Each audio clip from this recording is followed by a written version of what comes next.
एसजीएफ pre-emptive पे जो है लेक्चर ले लिया है और मैं ये चाह रहा था कि इस पे आपको मैं कोई जो है एग्जांपल्स करा दूं। तो यहाँ पे हमारे पास क्या है कि प्रोसेसेस हैं और उनके नाम गिवन है, ठीक है, P1 से P5 तक। बर्स्ट टाइम गिवन है, ये उनकी वैल्यूज हैं और अराइवल टाइम हमने जो है वो भी लगा दिया है हर प्रोसेस का, जो कि हमारे पास माइक्रो सेकेंड्स में है, ठीक है। यूनिट्स का आप लोगों ने ध्यान देना है, it can be nano seconds, milli seconds, micro seconds, तो कुछ भी हो सकता है। तो अब अगर हम इस एग्जांपल को करें, दिस इज एसजीएफ प्रीएम्प्टिव अप्रोच, ठीक है। तो सबसे पहले जो है हम इधर, ठीक है, गैंट चार्ट इसकी ड्रॉ करने की कोशिश करेंगे। अब यहाँ पे आप देखें अराइवल टाइम हमने 1 रखा है, ठीक है। इट मींस के 0 से 1 तक हमारे पास कोई भी प्रोसेस रन नहीं हो रहा, ठीक है, नथिंग, क्योंकि कोई है ही नहीं, अराइव ही नहीं किया किसी ने, तो हम यहाँ पे कह सकते हैं कि कोई प्रोसेस रन नहीं हो रहा। लेकिन फिर सबसे पहले अराइवल टाइम के अकॉर्डिंगली जब हम जाएंगे तो 1 टाइम यूनिट में हम देखेंगे हमारे पास कितने प्रोसेसेस मौजूद है। तो हम यहाँ पे एक डॉट लगा के ये शो कर सकते हैं कि P1 जो है वो अवेलेबल है, ठीक है, और अभी कोई भी प्रोसेस नहीं आया। तो जब एक ही है, वही शॉर्ट है, उसको हम रन कर देंगे, तो P1 जो है रन होगा और हम 2 माइक्रो सेकेंड्स पर आ जाएंगे और इसका बर्स्ट टाइम अब 8 रह जाएगा, ठीक। अब हमारे पास 2 माइक्रो सेकेंड्स पे क्या कोई नया प्रोसेस आया है? यस, P2 आ गया। अब हमारे पास 2 प्रोसेसेस हो गए। अब दोनों में शॉर्टेस्ट कौन सा है? P2 का बर्स्ट टाइम है 4, P1 का बर्स्ट टाइम है 8, ठीक है।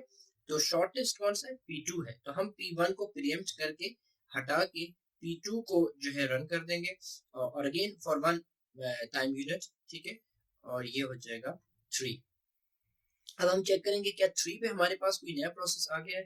तो यस, आ गया और उसका बर्स्ट टाइम 2 है। तो हम P2 को भी प्रीएम्प्ट करेंगे और हम चलाएंगे P3 को। P3 को चलाएंगे और P3 रह जाएगा 1 पे, ठीक है। फिर हम अच्छा हम आ गए हैं 4 तक, सही है, हम यहाँ पे 4 तक आ चुके हैं। नाउ वी विल चेक कि 4 पे हमारे पास कोई नया जो है प्रोसेस अराइव किया है कि नहीं किया। तो हम इस टेबल को अगर देखें तो कोई अराइव नहीं किया, इट मींस कि जो है वो चलते रहे, तो P3 को हम चलाते रहेंगे। अच्छा यहाँ पे आप एक और चीज देखें, ये डॉट में लगा देता हूँ, इस डॉट से ये पता चलता है कि ये प्रोसेसेस जो है अभी मौजूद है, ठीक है, प्रेजेंट है। और P4 P5 के सामने मैंने कुछ अभी नहीं लगाया, इट मींस कि अभी तक ये प्रोसेसेस अभी अराइव ही नहीं किए। अच्छा P3 को हम एक और टाइम यूनिट के लिए चलाएंगे और 5 पर आ जाएंगे, ये 0 हो जाएगा और इस पे अब मैंने टिक लगा दिया। नाउ टिक मार्क शोज कि ये प्रोसेस कंप्लीट हो गया। अच्छा इसके बाद हम जो है देखेंगे क्या 5 पे हमारे पास कोई नया प्रोसेस आया है? तो जी 5 पे भी हमारे पास कोई नया प्रोसेस यहाँ पे आप देख सकते हैं कि नहीं आया। अब हम क्या करेंगे, जो करंट हमारे पास प्रोसेसेस हैं P1 P2 ही है, उनमें देखना है कि कौन सा शॉर्टेस्ट है। तो वो हमें पहले ही पता था कि P2 ही शॉर्ट है, वो 3 है, तो अब हम P2 को चला लेंगे। P2 को एक टाइम यूनिट के लिए चलाया और इसका रिमेनिंग टाइम हो गया 2। अब हम चेक करेंगे क्या 6 अराइवल टाइम पे कोई नया प्रोसेस तो नहीं आ गया? तो यस आ गया और उसका नाम है P4, तो हम एक डॉट लगा के शो कर देंगे। लेकिन अब इन तीनों में P1 P2 और P4 में शॉर्टेस्ट कौन सा है? 8 2 1, तो 1 इज शॉर्टेस्ट। तो हम P2 को दोबारा प्रीएम्प्ट करेंगे, उसको रिमूव करेंगे, हटाएंगे और P4 को ले आएंगे और P4 को चलाएंगे। अब इत्तेफाक से P4 का टाइम ही 1 है, तो बस वो इधर ही 0 लग के कंप्लीट हो जाएगा। अब 7 पे हमारे पास कोई नया प्रोसेस नहीं आया, ठीक है। तो अब हम बैक जाएंगे और देखेंगे कि जो हमारे पास मौजूदा प्रोसेस है उनमें कौन सा शॉर्टेस्ट है। तो P2 है, तो P2 को हम चलाएंगे।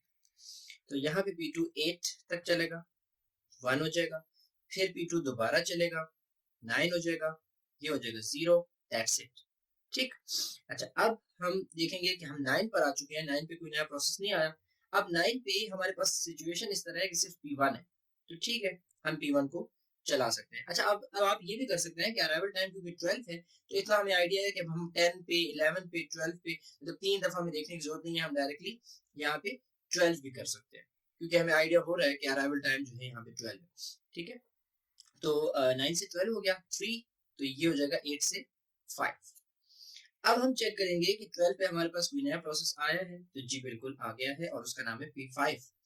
अब P5 का टाइम है 3, P1 का टाइम है 5, so which is the shortest? P5 is shortest. तो आप P1 को दोबारा जो है एक बार फिर से प्रीएम्प्ट करेंगे, हटा देंगे और P5 को ले आएंगे और उसका टाइम जो है अब अगेन वही वाली बात है कि अगर इसको मैं 1 सेकंड के लिए चलाऊं, इसको 2 करूं, फिर 1 सेकंड के लिए चलाऊं 1, ठीक है, 1 माइक्रो सेकंड के लिए, तो उसमें प्रॉब्लम यही होगी कि ऐसी काम बढ़ेगा।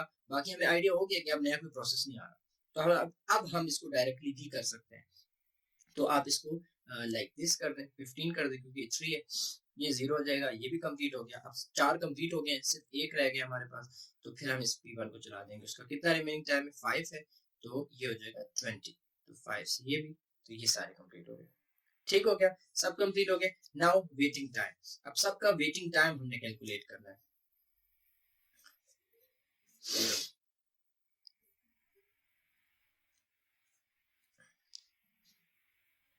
ठीक है, सबसे पहले अगर हम बात करें P1 की, तो P1 जो है आया कब था, 1 पे, और चला कब था, 1 पे।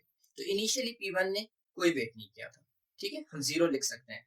लेकिन उसके बाद फिर P1 को क्योंकि हमने रोक दिया था, और आप देखिए P1 को हमने रोके रखा था यहाँ से, देखिए P2 3 P2 4 वगैरह वगैरह, यहाँ तक P1 यहाँ पे चला है, 9 पे चला है, मीन्स के 2 तक चला था, 2 से 9, ठीक है, 1 से 2 चला, 2 से वेटिंग टाइम देखना है तो 2 से 9, तो ये हो जाएगा 7, 2 से 9 तक ये चला, तो 7 वेट इसने किया।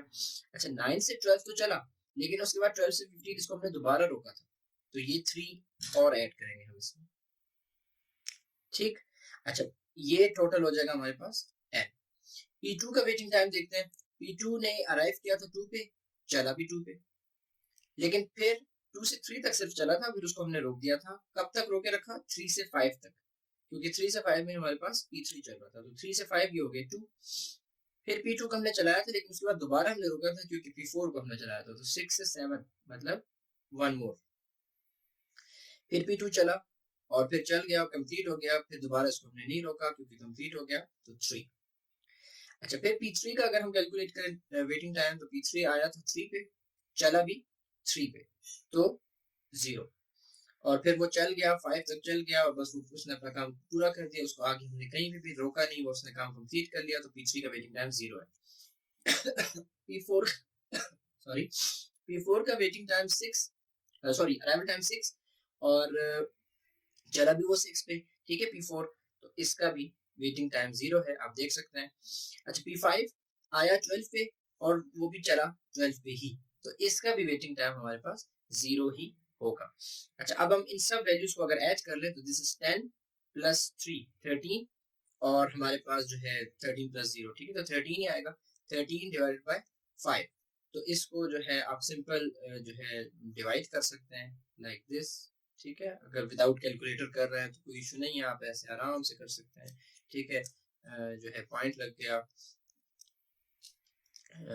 6 5 30, ठीक है, तो 30 हो गया, दैट्स इट, 2.6। लेकिन यूनिट्स लिखने जरूरी हैं इसके साथ, आंसर के साथ, ठीक है। So this is 2.6 micro seconds जो है हमारे पास, इसका वेटिंग टाइम आ गया, एवरेज वेटिंग टाइम आ गया इन इस एग्जांपल का, ठीक है। सो आई होप कि क्लियर हो गई, एक एग्जांपल मैंने डिटेल से करवा दिए। Okay ji, thank you.